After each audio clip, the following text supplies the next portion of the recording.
We thank you for your scripture. We thank you for the important we are in need of the grace. We thank you so much, God. In all of this, we make your grace available for each and every one of us. Anyhow, we cannot collaboration without talking to the JNC. Remember that this time when this happened, Jesus. So sila ang original spices. Pero pagkatulad ko, these are the word and an angel appeared to them then and to them. Jesus gave that he is no longer here, he is risen. And then Jesus appeared to them, the spices, telling them, tell their disciples that I have resurrected and I will meet them in Galilee. So Jesus appeared to the disciples and eventually met them.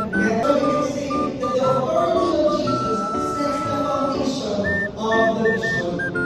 We need to understand this, that when we go to the mission of God, we are not just going in authority of our out there, leading disciples doing the mission of God, because Jesus has come back. No, that give us so much assurance that even if people will reject me as I preach and share the gospel to them, Jesus is our leaders. But keeping aside, knowing the authority of Jesus Christ, supposed to overcome our limited authority of God in you. It is even powerful enough so that we can overcome our personal struggle. Mahirap ba ako? Di ba ako kaya ng people person, very isa, just siya,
of your presence being with us until the end of the age.